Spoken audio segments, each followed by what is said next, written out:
Okay, what's happening in this text, first off, is Moses is addressing the congregation. Moses is about to die. He's handing leadership over to Joshua.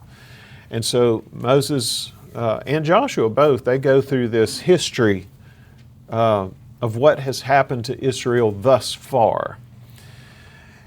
And this is where we get this information.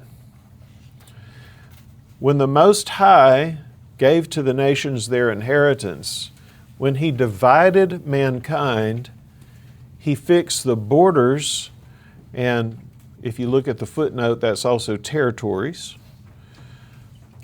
The borders of the peoples according to the number of the sons of God.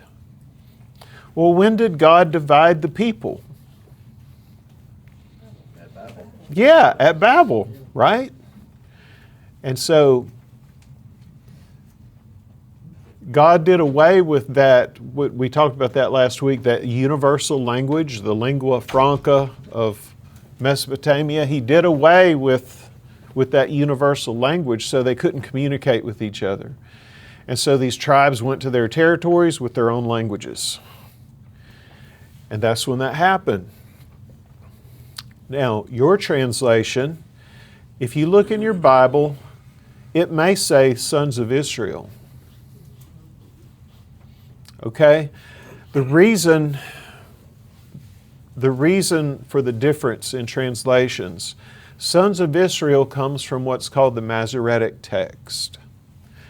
The Masoretic text is largely a Middle Ages text of the Hebrew, 6th through the 11th centuries is when the Masoretes were recording, and thank God for them because they put the little vowel marks over Hebrew letters so we would know how to say them. So we owe a lot to the Masoretes, but we don't know why this was changed to sons of Israel in the Masoretic text. But usually you'll have a footnote in your Bible, especially if you have a study Bible, and if you go to the footnote, let me get rid of the ad. If you go to the footnote, it'll say, compare the Dead Sea Scrolls and the Septuagint.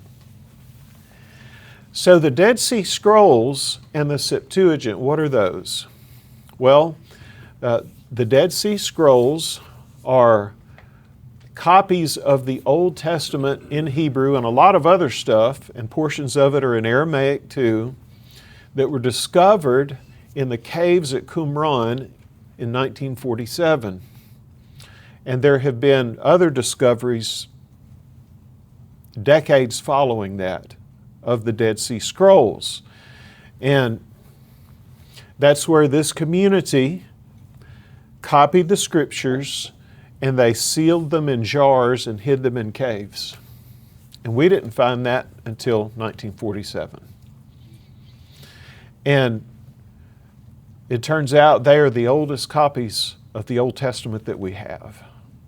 And what was exciting, there was so little variation between, and there literally the Masoretic text and the text of the Dead Sea Scrolls is separated by 1,000 years, nearly 1,000 years. And there was so little variation, but this is one of those places that there was some variation in the text. So your King James Version uses the Masoretic text. It uses that Middle Ages text. Why? Because the Dead Sea Scrolls hadn't been discovered yet. Neither had the Septuagint been discovered yet. So what is the Septuagint? The Septuagint is the Greek version of the Old Testament. And those were, the Vatican has had one since the Middle Ages, one, but others have been discovered since. But the King James didn't have those either. So King James translation used what they had, which was the Masoretic text. But your other Bibles, your ESV, NASB, NIV, they have the benefit of having the Septuagint and the Dead Sea Scrolls text available. So that's the difference. And that's why that, it's not a why, but this is an explanation of why you see sons of God.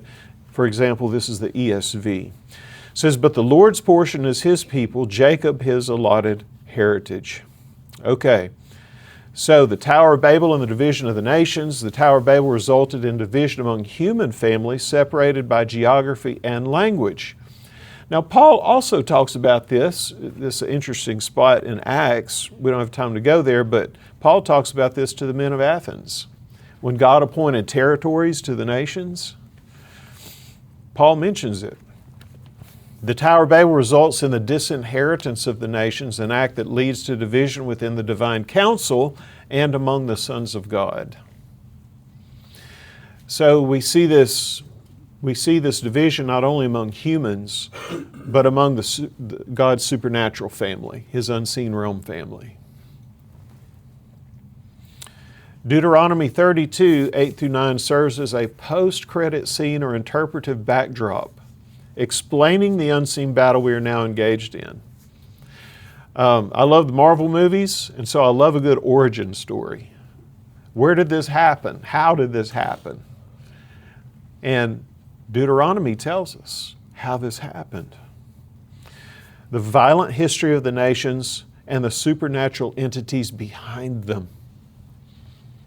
Remember, Ephesians 6, Paul says we don't wrestle against flesh and blood, but against principalities and powers. And so what do these evil spirits do? They influence the nations. So what are the major world religions? You ever thought about that, where all that comes from? Well, Christianity, right? Yeah, Islam? Hindu? Yeah, Hindu. Buddhism? We're literally, if you look at the world now, and I understand that in a country there may be people of other faiths, but let's say 50 years ago, the United States was predominantly Christian. Now we're becoming more and more less so. But if you look at other places of the world, like India, it's not predominantly Christian. You're talking about Hindu, right? And then Buddhist. Over in the East, you literally have geographies along with the gods of those territories. That goes back to Deuteronomy 32. The divine counsel and God's decision to delegate rule. So God rules and makes decisions through a divine council of beings who are part of His household, often referred to as the divine council. Now, we've talked about this as the us of Genesis 1, let us create man in our image. We also talked about this in Genesis 10 and 11 for the Tower of Babel.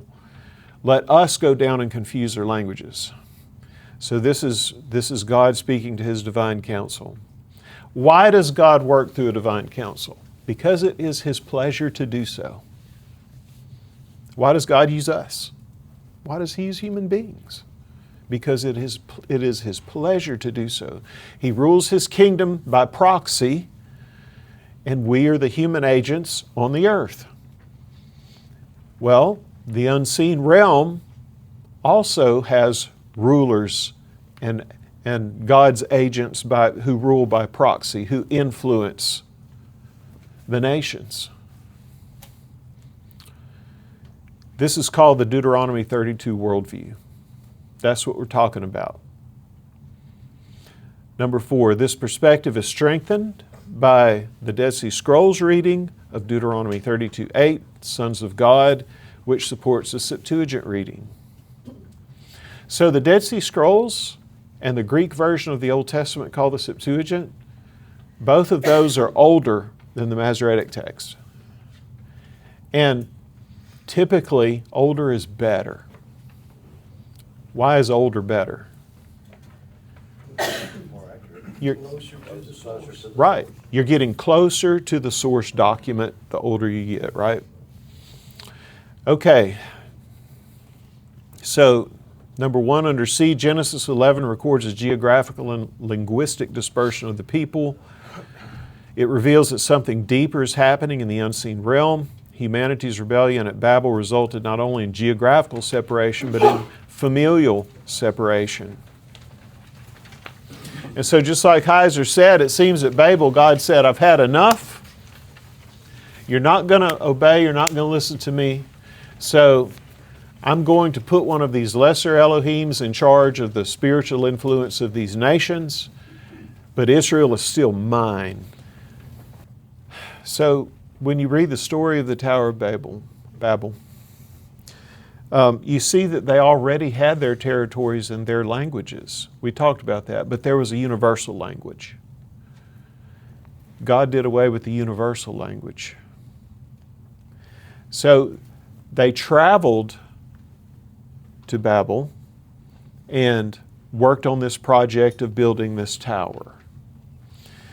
They still had their territories wherever they had come from originally. Okay, so they were located somewhere else. Yeah, they were located because the sons of Noah, and actually Genesis 10 tells us that the sons of Noah locate in these different geographical areas, and it tells us where they located. I'll give you an example. Ham's son, Mitzrayim, located to Egypt, which is North Africa, right?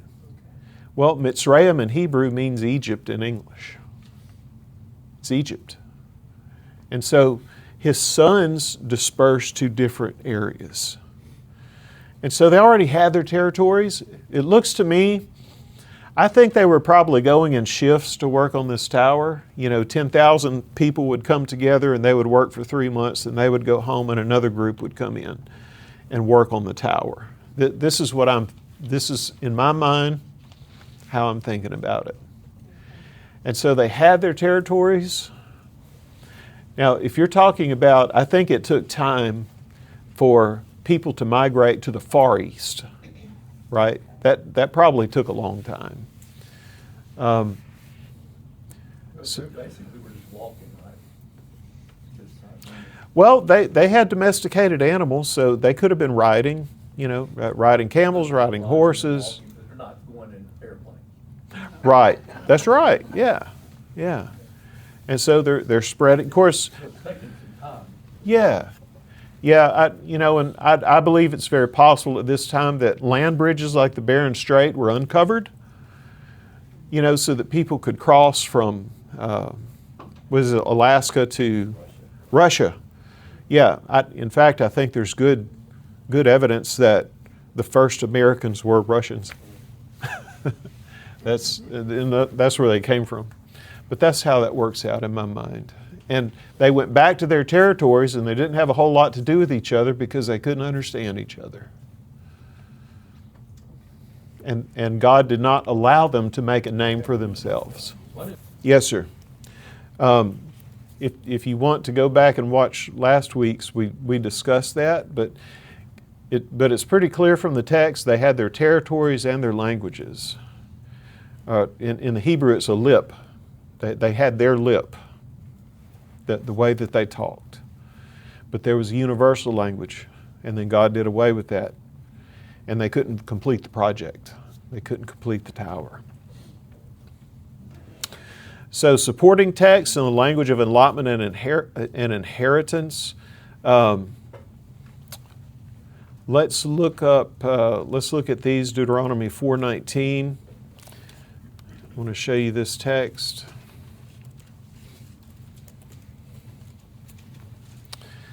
Let's see. And beware lest you raise your eyes to heaven, and when you see the sun and the moon and the stars, all the host of heaven, you be drawn away and bow down to them and serve them, things that the Lord your God has allotted to all the peoples under the whole heaven. We see this allotment language again in Deuteronomy. So Heiser mentions this text that the Lord was angry because they had gone and served other gods and worshiped them, or the sun or the moon or any of the host of heaven, for which I have forbidden, and went and served other gods and worshiped them, gods whom they had not known and whom He had not allotted to them. we also read this interesting bit in Deuteronomy 32, verse 17. And the Apostle Paul actually makes commentary on this. So this is Deuteronomy 32. They stirred him to jealousy with strange gods. With abominations they provoked him to anger. They sacrificed to demons that were not God, to gods they had never known, to new gods that had come recently, whom your fathers had never dreaded. You were unmindful of the rock that bore you and forgot the God who gave you birth. This is what happens at Babel. So the allotment and inheritance language portrays Yahweh as the head of a divine household, giving stewardship of the nations to trusted members of His council. It marks the origin of the Jew and Gentile division. The Gentile nations are now disinherited and allotted to lesser divine beings. They are no longer Yahweh's direct portion. God keeps Israel for Himself.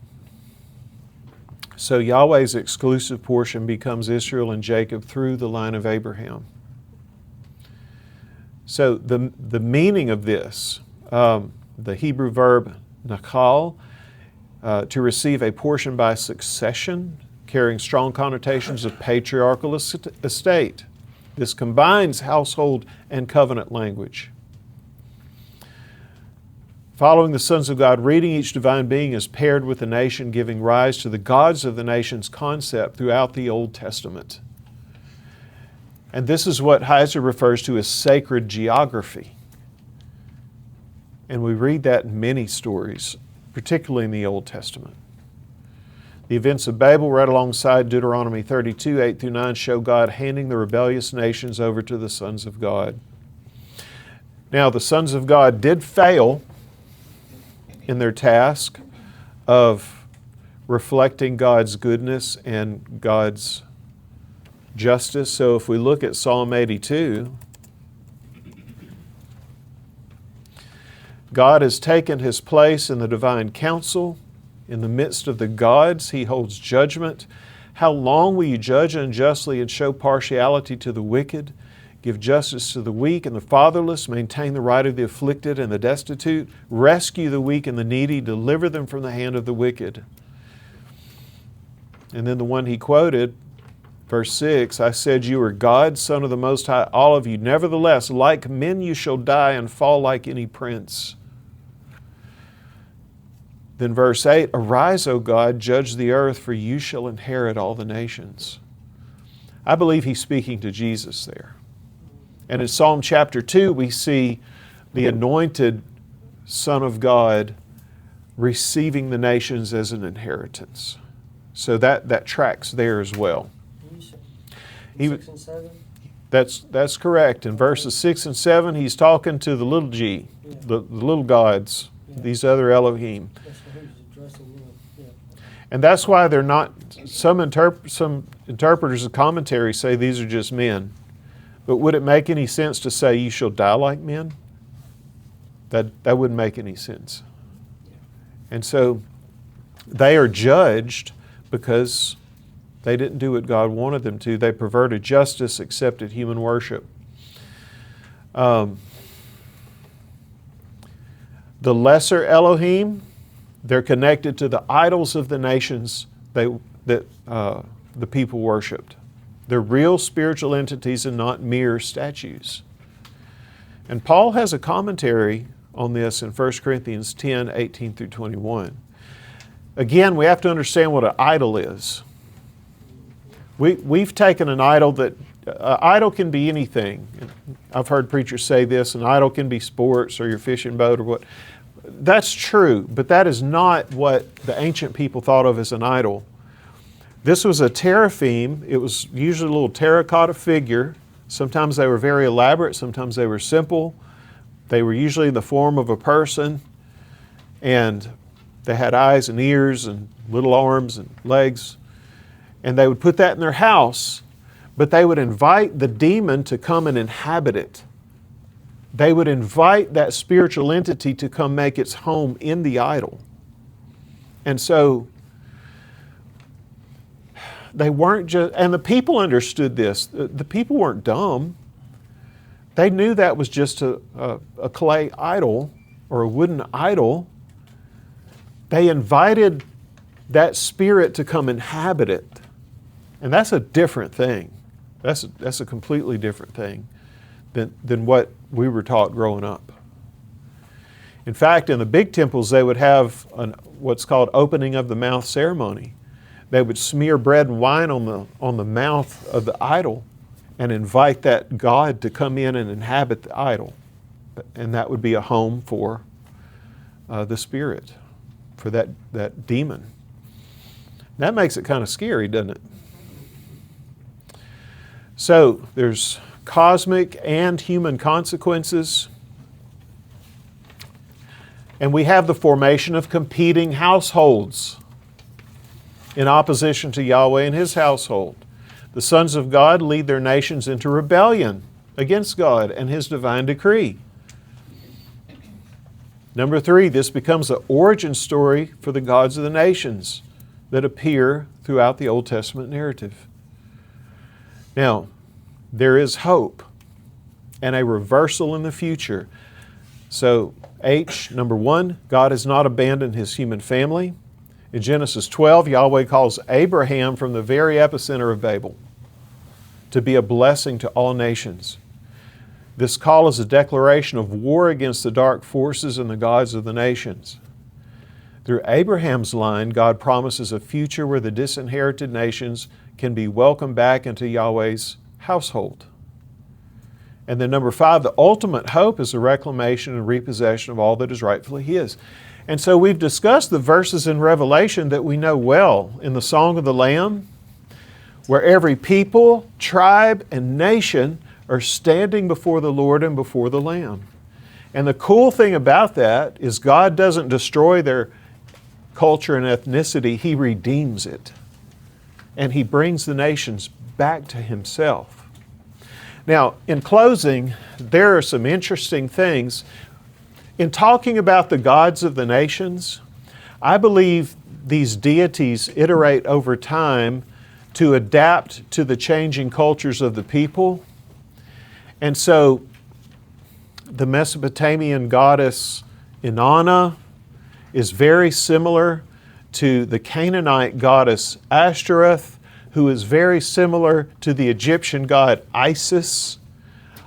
All 3 of these were female deities who were called the Queen of Heaven. Later iterated as Diana.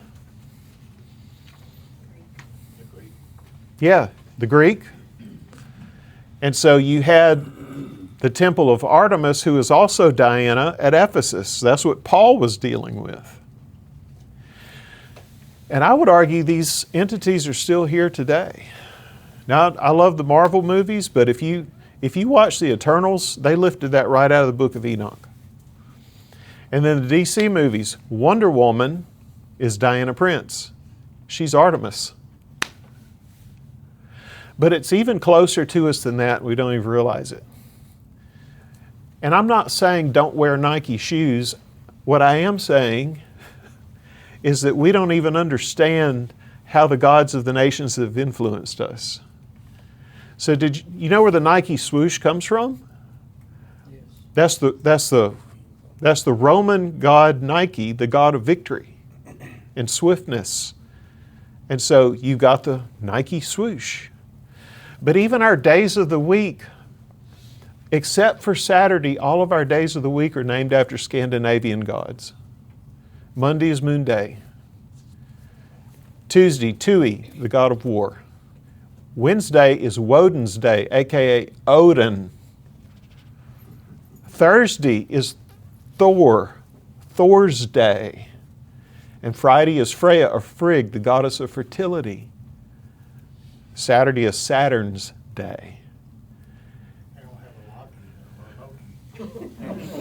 I haven't seen Loki, but I'm sure he's there somewhere.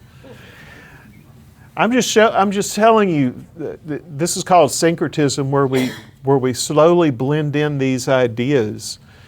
You know, one of the symbols for Baal in of the Canaanites is the bull. And Baal was a storm god, but he also, they prayed to him for good crops, for material possessions. And you've got the bull of Wall Street. Did you know on Wall Street there's a giant bronze bull? These things don't just come out of thin air. If an ambulance comes and picks you up, what's on the side of it? The rod of Asclepius, another Greek god. I don't know if I want an ambulance to pick me up now. It's like, no, I'm just kidding. We just need to be aware of these things. And it shows how the gods of the nations are still active. They still influence the nations. Why do you think we're at war? The gods of the nations are behind this. And I believe that's amazing explanatory power for the shape that the world is in. Right? Well, next week we will pick up with chapter 5, Abraham and the blessing to the nations.